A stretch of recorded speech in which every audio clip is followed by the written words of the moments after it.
Welcome to Crimson Guitars. This is a video tutorial showing the installation of an XY MIDIpad, Kaoss Pad, amongst other things, controlling touchscreen. Now, there are obviously Matt Bellamy uses this system and he's popularized it, and there are several options, several kits that you could buy to install, and over the years I've installed most of them, if not all, and invariably the problem has been that they are complicated and fiddly, and we don't like that. I'm a woodworker. I know electronics because I'm now a guitar builder and I've had to learn, but when you're playing with MIDI and the like, you want something that's as simple and user-friendly as possible. And luckily I found the Amptone Lab kit. Now, the beauty of this is that it is 100% plug and play. The first time I installed one of these kits by another maker, I took 2 days wiring it in. And at that point I'd been making Robert Fripp's guitars with Fernandez sustainers and MIDI and piezo and hundreds of wires. This nearly stumped me. So anyway, yeah, the Amptone Lab kit is phenomenal from that point of view, from ease of use and installation.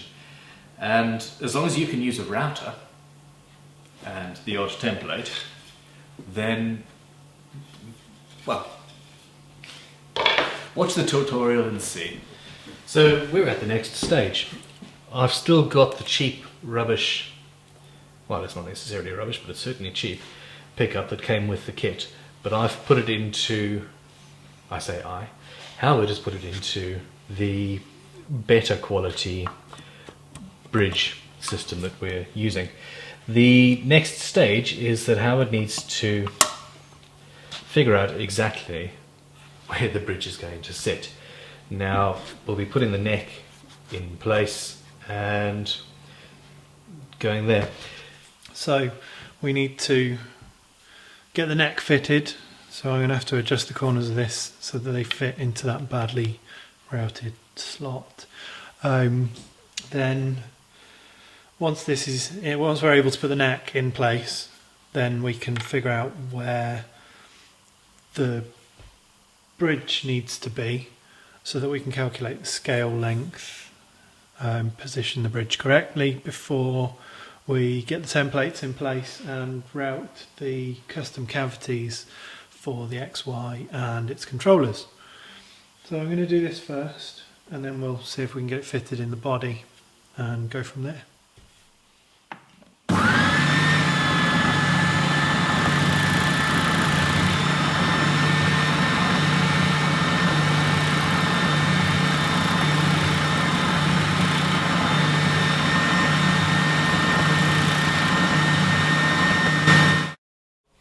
Right, so we've got the neck in place. We need to figure out what scale it is.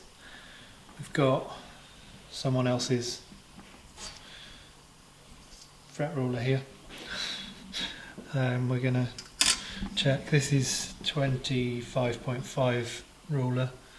So if we have a look.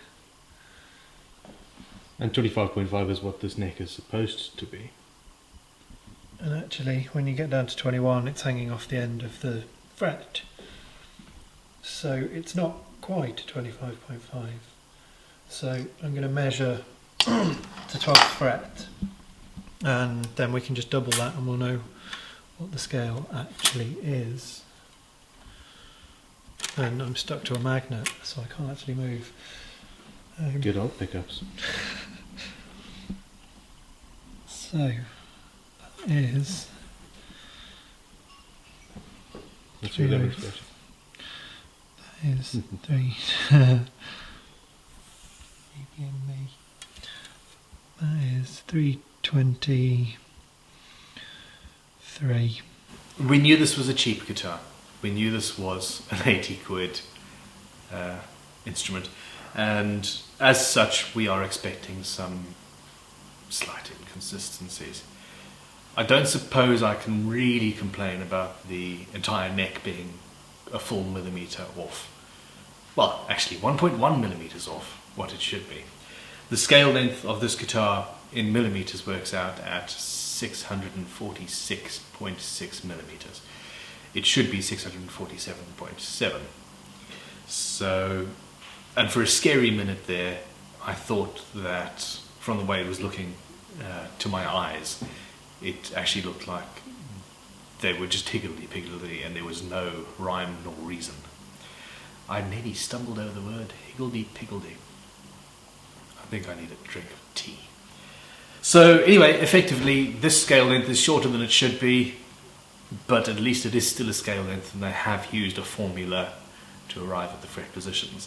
But what it does show you is that you cannot just trust the people that have made this to have stuck with the conventions and made it the correct scale length. Double check, triple check, measure, cut. Because if I had put this in, or if you had this instrument just as a kit guitar without even trying to upgrade anything, if you had put your bridge in the right place, it would have been in the wrong place. And annoying.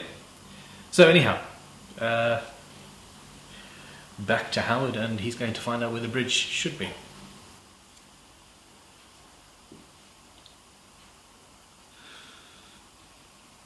I'm trying to keep the pressure on it whilst moving it.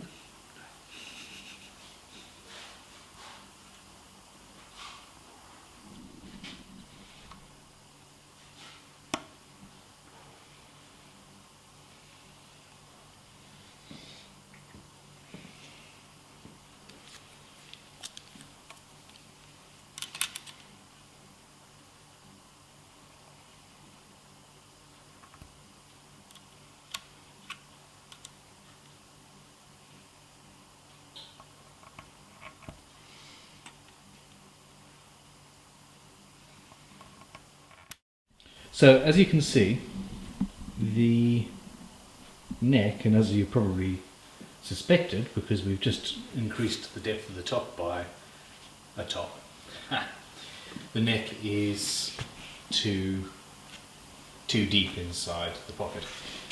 Pass me the bit of wood. We have got a bit of wood left over from the neck and The top. the top. And we're going to have to put that on the heel of the neck joint underneath there to raise it up.